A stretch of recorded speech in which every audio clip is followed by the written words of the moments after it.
make it. And I'm going to apologize in advance for my haphazard PowerPoint. So I put together like a couple of tips and tried to organize them in a couple different ways to kind of use as a jump off, because I want the rest of the discussion today to focus on things that we can do to set caregivers up to be more successful. And I'm going to start with a slide that basically can be boiled down to the Scott Herbst supervising dynamically tips, which is it's all about building relationships with people. And that's going to be a common thread with some of these slides. And to build relationships, you should be consistent. Scott would say to have integrity. And that means to do what you say you're going to do when you say you're going to do it. So if you say you're going to meet with a parent at 5 o'clock and you're running late, you call them to let them know that you're going to be running late. If you can't do the thing that you say you're going to do, you let them know as soon as you know. So if you know that you double booked yourself a week in advance, don't wait until the day before to let them know that you can't make that time. If during your last parent training you said you were going to bring a resource or you were going to print something out, then do your best to make sure that you are bringing that resource like you said you were going to.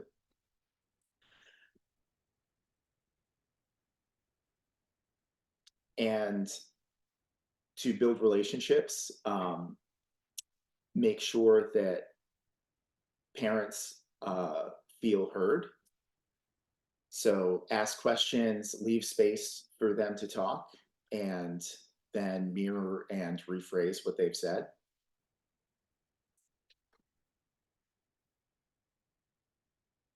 And I've got like, again, I apologize for the absolute shotgun of random stuff that I'm throwing at you guys, but we'll build on this then.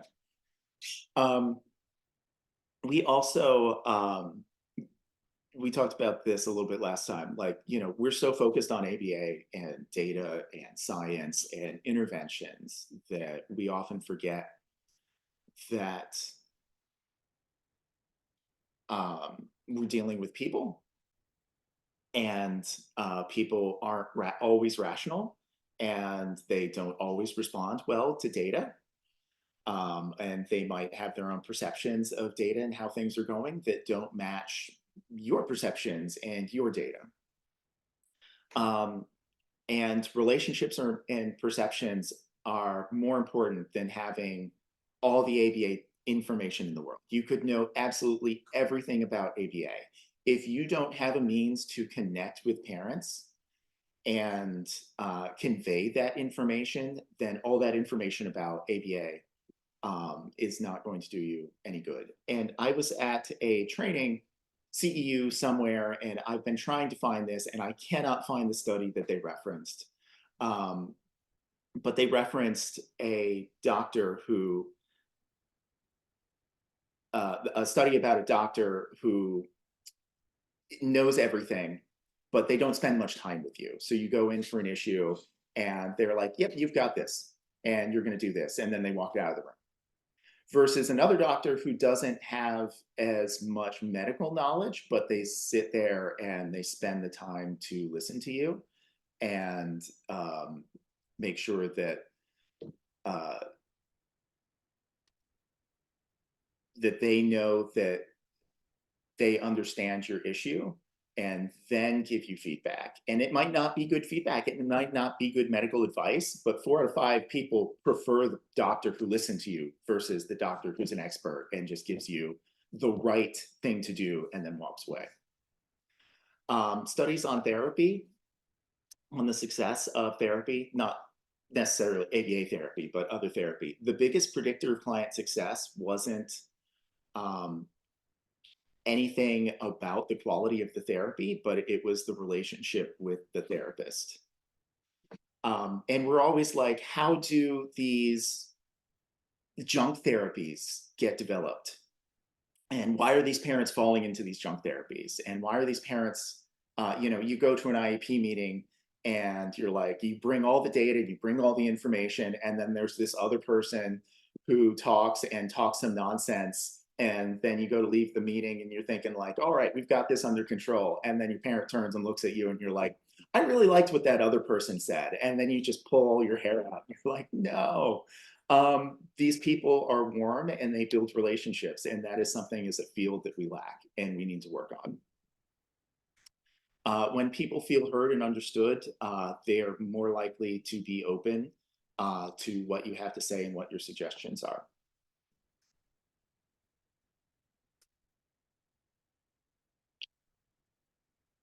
And then this slide is generally what we can take from ACT, and there are a bunch more. There's whole like CEUs on parent training and ACT, and I found ACT to be really helpful in how I view um, caregiver training.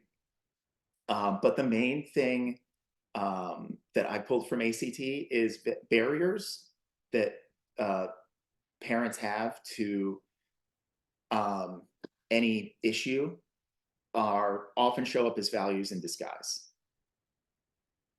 So if you've got a parent and you're going to the grocery store and the kid is having a tantrum every time you go to the grocery store, and they give them that candy bar because they've got all the shiny, yummy candies right there where you got to stand and wait to check out. And they're like, I don't want my kid tantruming, so I'm just going to give them the candy bar. And every time they go to the grocery store, parent buys them a candy. The kid starts screaming, and the parent gets them a candy bar. And their value is, and you try to work with them, and you're like, don't give them the candy bar. If they're screaming, give them the candy bar if they're not screaming. And then the kids start, and they're like, yeah, I'll do that. And then kids start screaming, and the parent reaches for the candy bar. And you're like, well, this parent is, parent training's not working, ABA is not working. But the parent's value is that they don't want their kid to tantrum in public.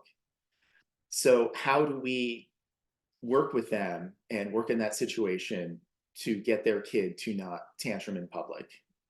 And it's like, yeah, it's going to be more work now, and people might give you funny looks now, but in the future, your kid's not going to scream at all in public, and you're not figuring out where their values align with our therapy.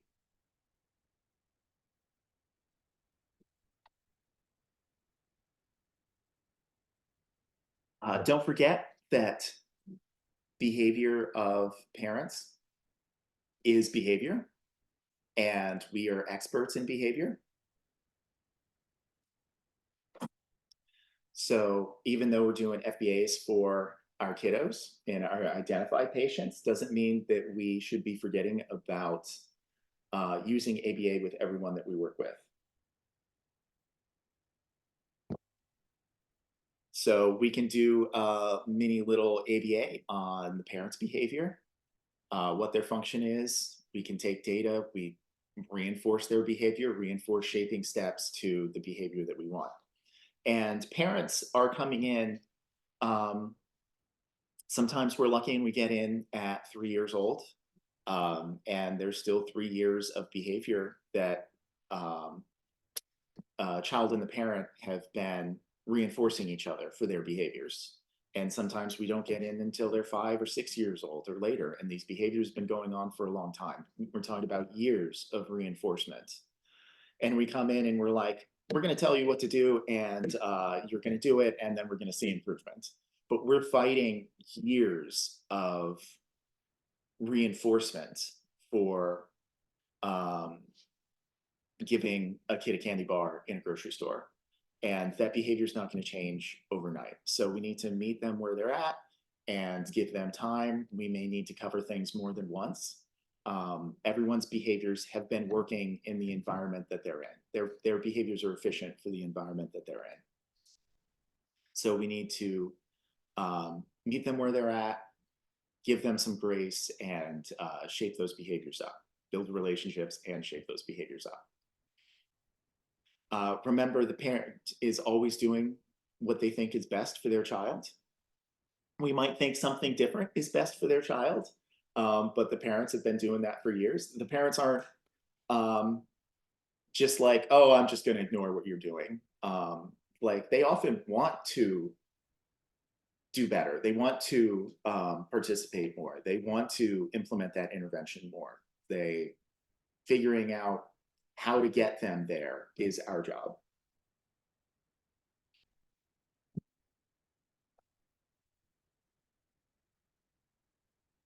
Um, Totally random things that worked for me.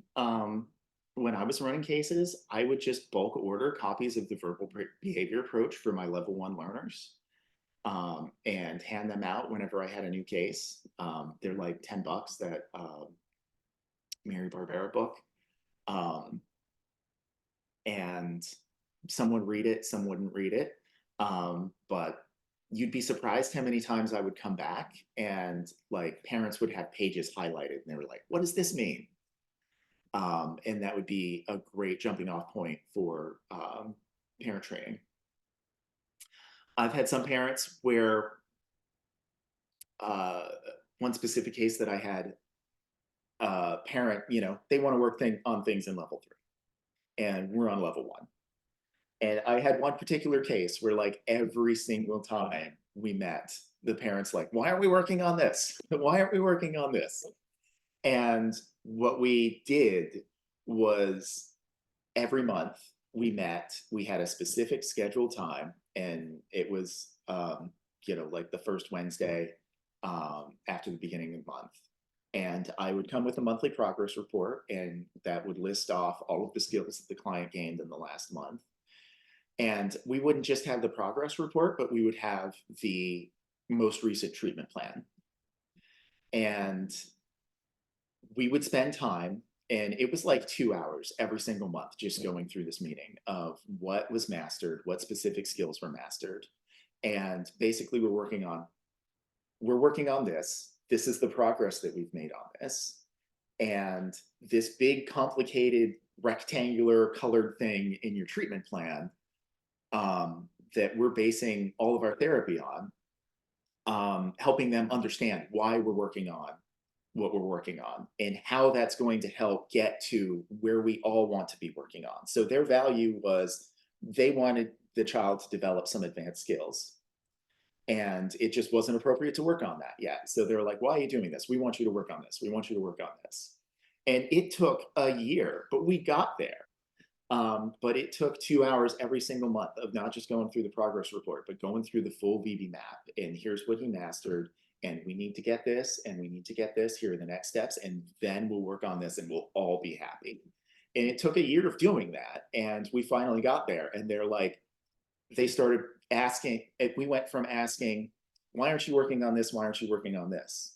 To asking, so when you're done with this, you'll be working on this, right? And then after that, we'll work on that. They started asking questions about what we were actually working on, and the client's actual successes that he was having, instead of talking about their disappointment in their expectations that the client's not having full-on conversations with their sibling.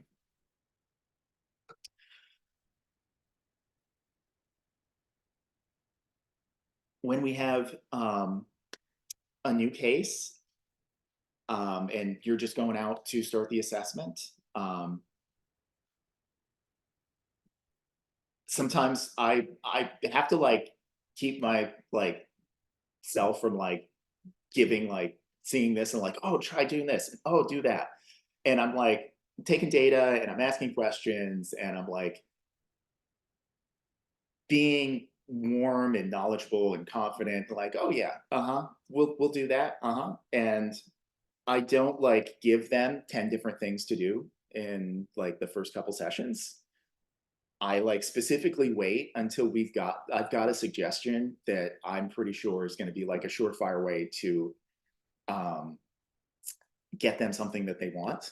And then I'm going to make that suggestion. And I'm trying my best to start off with the uh, parents having a success from something that I suggested, so that they're going to think of me, that we're going to start this relationship off with reinforcement. And then I think we're all overthinking our parent training goals.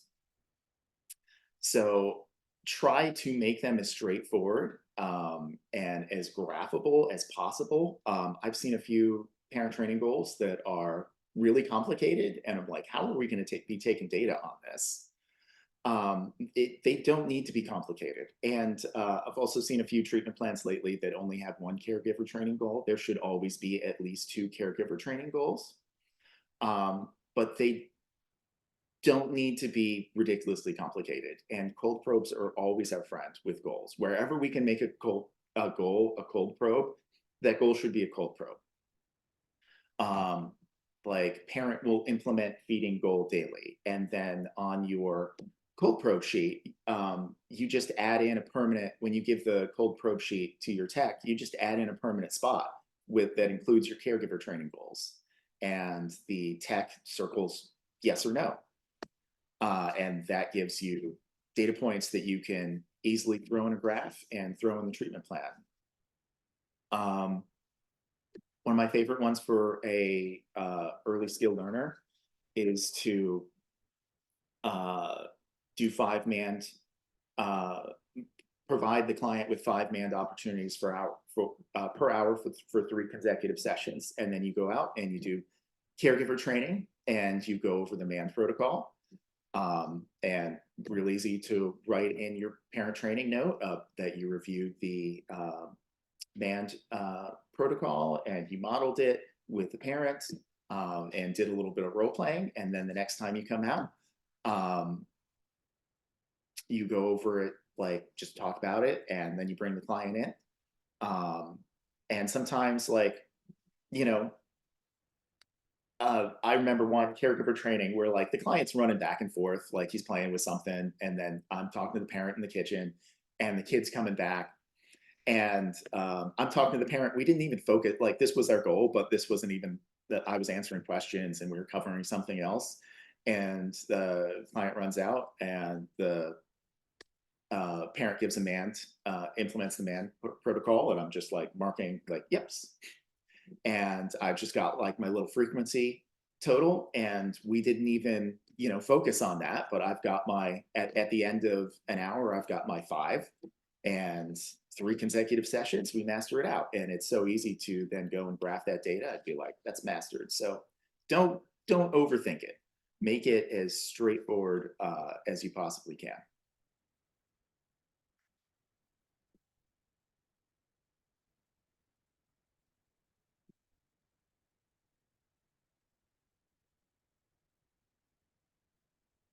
Okay, we're getting thinner and thinner here. All right, so Bonnie, Adriana, and Jack. Well, actually, Maria and Caitlin, do you guys have any spark any ideas for you guys? Anything you want to build off of? Yeah, I'm gonna come from the parent perspective, not the BCBA perspective, but I think you kind of hit it home on doing an FBA on the parent's behavior first and looking at what's gonna, like, what's their function of behavior, what's driving them, what are their barriers. Because I like being a parent and then having to do all of your daily duties, and you're like, imagine like you have a job and you're doing your job and your job's tough enough, and then you have to like manage care for your child and a whole nother team on top of that, looking at really what's motivating them, what's reinforcing them, what is possibly kind of like going back to that grocery store story, like it's easy. They're gonna give that kid that chocolate bar because it's the easiest thing to escape the situation. So I think that's also the biggest thing of looking at the parents' behavior and what's valuable to them and kind of building a relationship with them is really that big that big piece there. So that was my only thing that really popped out at me is looking at what's going to be easy for them to do, what's going to be motivating for them to do, that also aligns with what you want to do. Yeah, So 100%. There's no better way to turn off a parent to ABA therapy than going out and giving them unrealistic expectations and then coming back the next week and being like, so you did that, right? And they're like, no, we didn't get a chance. And one thing I like to do is like sitting down with the parents and just asking them what they would like help with so that they can create their own goal in that situation, and then that helps create more of that buy-in because they created it. It's not us coming in and saying I need you to do this. It's them being like, this is what I think I need help with, kind of thing. So I've seen that that helps create more of that buy-in. Yeah, absolutely. If you're in doubt, start your parent training session with how can this session be helpful for you? What can we cover today that'll be helpful for you? I typically too, when I'm giving a parent a different intervention or something new, I ask them for like the next week. I'm like, try to do this like 50% of the time, like not 100%, because even I can't do that 100% of the time. Like, I'm aware of that. I'm a human. I'm not, like, we're not going to be able to do something 100% of the time. That would be the goal, right? Like in an ideal world. But if you can do this 50% of the time, and then let's check in, was that too much for you? Or is it like, do we need to decrease the amount that we're expecting of the client, or do we need to tailor this to make it a little bit easier or more, or like easier or quicker to like implement for you as a parent? Because like Maria said, like that really hit it on the head of like where like parents are working like full time, and then they're coming home, and then like they're coming home into this environment where we're coming in and we're like, okay, get ready for your second job. Here we're gonna go right again. Like, you just got home from work. Let's get right back into it. So just really like meeting them where they're at and being like, okay, is this feasible? Is this something that you can do? Like maybe half the time. If you have to start less, you can start less too. But the goal would be to build on that from there.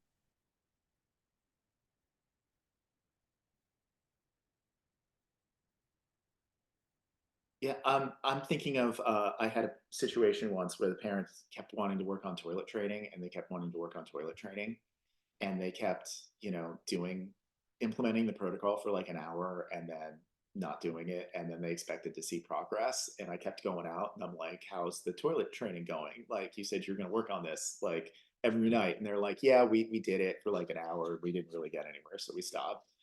And I'm like, okay, we're not gonna really like it's intensive. It's just the number of opportunities. Like it's just getting on the toilet and reinforce like wait for the thing that we want to happen and then reinforce it. Um, and it's just a numbers game. And we kept like going around, and the parent kept half-assing it. And I'm like, we're not gonna make any progress there. There's no magic bullet. It's just toilet training is work. So then we finally got to a spot where they're like, I'm going to hit it this weekend. And I'm like, are you sure you're going to hit it this weekend? And they're like, yeah, 100%. We're going to do it. So then I came out that Friday.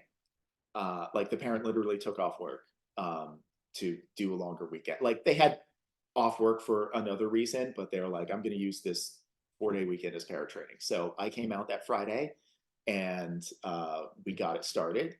And I'm like, you're just going to keep this going all weekend. Every so often, you're going to sit them on the toilet. If he voids, give him that, iPad and candy bar and be so excited. And then also, like, we're not going to leave it there, but I'm going to come out on Monday too. And we're going to see how it's going. And normally you expect like some kind of behavior to occur that took it in a different direction. And they're like, oh, they had an accident and we accidentally reinforced this behavior. Now this is happening. So it came out on Monday and they're like, yeah, we did it. But then this started happening. So we kind of trailed off and it's like, okay, that's totally fine. We are moving in the right direction. And here's what we're going to do from here. So just that's kind of a couple things like meeting them where they're at and like specifically targeting to try and give them the support that they need to be more successful with what their goal is. Um, any other thoughts from Bonnie and Adriana? And I actually had a really good conversation yesterday, like in terms of like meeting a parent where they are and like meeting them where they are while also explaining like the VB map milestones and everything. Because Capo's mom and dad really want to start like hammering in on toilet training, and he's just not. he's not ready for it developmentally. He's just not there yet. Um, and they have like one of those small little like toilet training potties in one of their bathrooms. And I was like, you know what? I know this is really important to you. So why don't we just have the little potty out in the play area? Because it's like a toy. It has like a little toy flusher and it makes like a bunch of cool noises. And he's really into toys that make noise. I was like, why don't we just reinforce him for interacting with that without putting the expectation on him to actually use it? Because I know I had saw mom try to prompt him to go to the bathroom and he actually put his arms out to like stop himself from going into the bathroom. So I was just like, you know, it seems like it's aversive for him to even go into that space. So why don't we just work on reinforcing him, just engaging with the potty, not even going, just like meeting him where he's at. And then as he becomes more interested in it, that's when we can start shaping up to actual toilet training. And she's like, well, he's 3, so he should be working on that. And I was like, physically, yeah, like he's 3 years old, but we got to think developmentally. And then we went over his VB map again. And I even brought his younger brother into the equation because he just turned a year old and they're pretty much at the same level developmentally. And when I brought that in, she was like, oh, well, that makes more sense. And then an hour later, she was reinforcing him for pushing the flush button on the little potty. So that was really a nice reinforcing moment for me. Speaking of shaping, I've shaped this whole conversation into a conversation about toilet training. Yes. Um, but yeah, that's another spot where it's like, okay, on the VB map, toilet training's up here. Hmm. It's a milestone here. And the reason that it's up there is because we want to master so many LRs, we want to master so many tags of attributes like wet and dry, that's going to make it easier. And if we work on this now, your child's going to experience a lot of frustration around this. And Yeah. you explain it that way, and they're like, oh, okay, I get it. That's worth, changing diapers for a few more months until we build up a few more skills. Yeah. Because you understand from the parents' perspective, they want less messes. And that's totally understandable. And we want to help them get there. And I think for them too, it's like a concern because right before we started services, he had gotten kicked out of daycare. And the daycare on paper said that the reason that they were no longer accommodating his space is because he wasn't toilet trained. So I think in their minds, they're like, he has to be toilet trained or we're not going to be able to get him childcare. Mhm. And even just having a conversation with them, be like, that's not every daycare. I've been in so many daycare settings where there are plenty of children his age and even a little bit older who aren't toilet trained. So it's just going to be a matter of finding one that is a good fit for you guys that also isn't going to kick him out for not having met that milestone. So I think having that conversation with them too is also like reassuring them that just because they had one negative experience doesn't mean that that's going to be across the board, can also be really helpful. Yeah. Okay. Adriana, do you have anything to add? Did they cover parent training in grad school? Yeah, I mean, they definitely, it's a topic. I think a lot of our classes like cover a little bit here and there, but I feel like what everybody has said has been kind of what I've been thinking. Just really start with that like build a relationship. I think that's like the biggest piece to it. And I've even noticed that with my little bit of clinical experience. If you don't have that relationship built, you're not going anywhere. Yeah. That's really that foundation in my opinion. So Yeah. So we can get everyone, like when we went around earlier, everyone's like, oh, my success is I've got this parent that's just begging for help. Um, and not everyone comes that way, but we can use ABA, and we have permission to be people and not just have our ABA hat on and use things from other fields to build those relationships. And then we piggyback ABA into that. I want to talk about, I know Andrea had to dip out, but she brought up telling the phrase, are you telling me how to parent? Um, that's a really good topic. I like that. So I saw a whole bunch of heads nod, like everyone's heard that. Everyone's got that. Okay, so what do we say to that?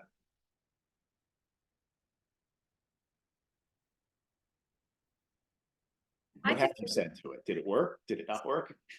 say I typically just go into it of trying to explain to them that I'm not trying to train them to be a parent. I'm trying to like set their child up for better success in keeping things consistent across the board after we leave. And that has worked for some parents. Some parents still get that, oh, well, you're still trying to tell me what to do. And so I keep trying to show what I do then is showing them as the kiddo is making a little bit of progress, and then also reinforcing when I see them just naturally doing it, of like what I would have wanted them to do in a parent training situation. If I see them naturally doing it throughout the day, I just reinforce that real quick to give them that reinforcement piece of like, just keep trying to come back to, I'm definitely not trying to train you to be like a better parent. I'm trying to help keep things consistent for your kiddo so that they gain skills quicker.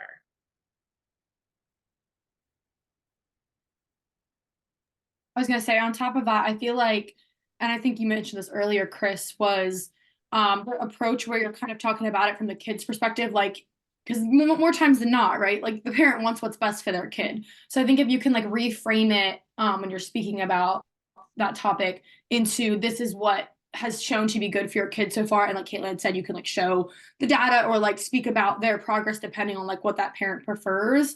I think taking that approach usually helps from my experience.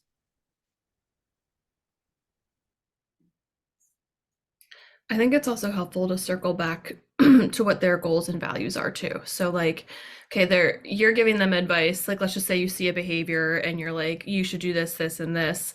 And then, they slam you with that phrase. Well, it's like, okay, well, like, what do you want out of everything? What is your end goal here? Okay, so these are the steps that I'm suggesting to get there. This is what has, like, you know what I mean, kind of giving them a little bit of, you can give them data, but I think sometimes parents don't respond to data. Of like, not all the time, like it doesn't like resonate like emotionally with them. But like these are just like the suggestions that I have for us to get to that point. And trying to make the most sense with like explain it to them in the way that it makes the most sense to them. But I think bringing it back to what they want and what their end goals are, even if their end goal is something else, you could probably link what you need to work on to that end goal of how to get there. It's kind of how Chris was saying with like the going to the level 3, well, we need to do this first and that first and that first, and then we can get there. I think that's helpful to kind of break it down and put it back on why they sought out services and why they have us there for support, and what their end goals are for therapy or for their child. So Yeah, and I think like are you telling me how to parent? There's a lot in that phrase. And we talked about like doing an FBA. Like, where are they coming from with that question? Like, we're kind of doing an awkward thing. We're going into someone's house and we are kind of telling them how to parent. That's kind of our job. It's called. We're trying to reframe this as caregiver collaboration, but the code is really parent training. Like we're going into their house and training them, and parents they might be.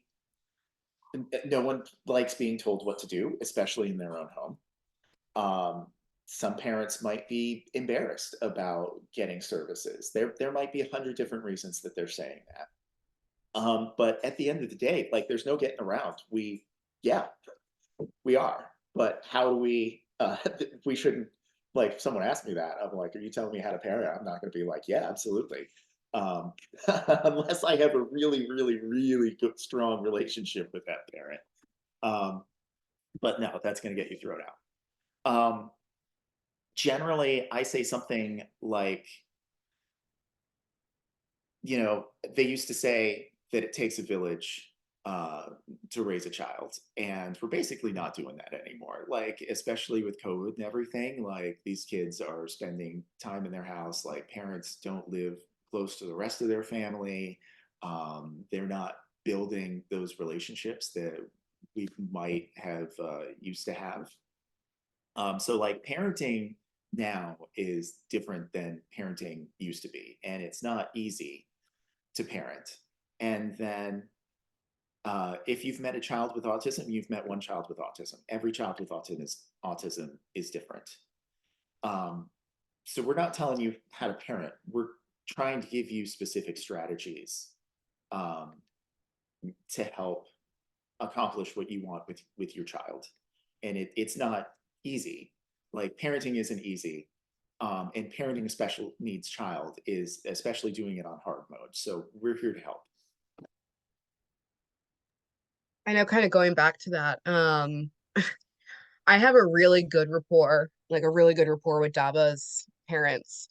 Um, and I've kind of gotten to a point with them where I can give them feedback in a way where I'm like making suggestions without making suggestions. So I know they recently enrolled him in like a kids karate slash ninja warrior type class. And dad took him, and dad gets very self-conscious about Daba's autism in public. And this was the first time that he's really seen him around a group of typically developing 3-year-olds and was able to see the social differences between Daba and his peers. And it hit him really hard. And Daba's dad is a very large man, and he is like a good old country boy, and he got like really emotional about it and actually cried. And I was just like, oh my God. But I had said to him at one point when they told me that they enrolled him in the class, I was like, well, let me know if you ever want, like, if you want me to go with you to help support you guys at this thing. Or this was when Hannah was still with us, like, or if you guys would rather have Hannah go because he adored Hannah. Um, and he was like, no, no, no, we got it, we got it. And then they went and they did it, and he was like, help me. I don't know what to do in these settings because he's so different than his peers. Because he had only ever seen him engage with other autistic kids at kids club, so where he was the higher functioning of the kids in his classroom. So I think sometimes just letting parents kind of go through their own trial and error before presenting those suggestions can be really helpful if you know them well enough to let that happen. Because now anytime I see dad, he's like, okay, so what can I do to make this easier for him? So I think letting him experience that independently for like was kind of needed for him to seek out more guidance in that case at least. Yeah. And you're talking about building that relationship and giving that space and not jumping in Hmm. like, I'm the expert, we're going to do this and you're going to do Yeah. this. Yeah. Yeah. Awesome. Okay. Getting to an hour here. Any other thoughts or questions about caregiver collaboration? The only thing I wanted to circle back to was scheduling. This is going to be easier said than done. um, and I worked with a lot of my cases before I stepped into clinical director role for like the whole time I was here, so like 2 or 3 years. And I got to know what worked for each parent. And it takes like more planning on your part, but like adapting to what works best for their schedule. So I knew which parents would be available of like, hey, like we meet next week at any time. And they're like, yeah, I knew their work schedule is flexible. I have the case that Adriana and I share. I know they're always available during lunchtime. So we do lunchtime Zooms or lunchtime meetings. I don't even ask if they're available in the evenings anymore, or like mornings, because they've like really stated like because they have meetings every mornings with work and stuff like that. So really looking and getting to know like what works for your parents and pre-planning that into your schedule I think is helpful. Obviously, that's not for every case. It didn't work for me for every case, but I would say at least half my cases I could like easily predict when would work best for that parent, and that's when I gave them, like, that's when I was like, hey, like, you're usually available during this time, can we meet to do this or this, and kind of just rolled into what worked for them. And like I said, that's easier said than done. Doesn't work for everybody, but Yeah, most of our parents have a schedule that that they follow, um, and time frames that work for them. So finding the best time that works for them, instead of being a time that, you know, well, off of work. Well, I don't get off work and I don't get home till 7. Like, well, there's got to be some time during the day that we can just meet for half an hour. And yeah, good advice. Finding that time, and once you find that time, then being consistent. And I'm not saying that you'll never have to meet at funky times. I have done my fair share of parents reporting that they're having a lot of difficulty in the morning routine. Client won't get up, client won't get dressed, and like, we worked on dressing skills. We know they can do it, but they're not doing it. So what's going on? You got to go out. You got to do a little mini FBA and a little short caregiver training at 6:30 or 7 o'clock in the morning. It's not fun. You guys shouldn't be working every day from 7 to 7. But there are some days where you have earlier mornings or later evenings, or you do a 10 or 12 hour day and then you take the next morning or afternoon or day off, or however it works. Like, sometimes we will have to do these at funky times, but finding squeezing in some kind of time and then doing that regularly once you've got it. I also had a family that the grandparents were regularly involved in everything. So like going into like progress report reviews or treatment plan reviews, I knew that like I was like, all right, I know I have to schedule 3 hours for this meeting because there's going to be lots of questions. I know I'm going to have them included too. So like I need to give this parent like at least a week and a half, like heads up kind of thing. So, and again, that was a family I worked with for a very long time. So I anticipated that before even going into the situation. So I think anticipating the family's needs and remembering what their pattern and like what they prefer is also good too. So And in that case, you got to plan a 4 hour block. yeah. The first hour is going to be taken by questions. And then the next hours, we're going to actually cover something. And then I need 2 hours for protocol mod while I'm out. Yes. Or I know the parent's going to ask me, and yeah, like you said, an hour worth of questions before we even open this treatment plan. So, and then some parents sit there and they're like, great, yep, yeah, we're good. Do you have any questions? Nope. And it goes by like really fast. So, There's no in between. It's either all of the questions in the world or none. There's no in between. But I also like to give parents like options of times as well, so that they have that buy-in as well, of like they wound up picking the time kind of thing. And I'll give them I'll even just give them like anytime this day. Let me know if anytime that day works. And of course, if it doesn't, we'll find another time. But I like giving them not the, hey, can you do this day at this time? Because then I think that puts a lot of pressure on them of like, oh my God, I have to think of what else do I have going on? It's just like, or I just like to go into it of like, give me a time that works for you. I will plan around that. Give me a time that works for you so that I can make sure that you're actually going to be there, kind of thing. So just be like, hey, we need to meet next week. What day, time works best for you? And then they'll just start firing back days and times. I'm like, all right, let's do this then. And pulling everything together, the therapy that we provide, intensive, one-to-one, in-home ABA therapy, is the gold standard for autism therapy. You can't get any better than that an insurance will pay for.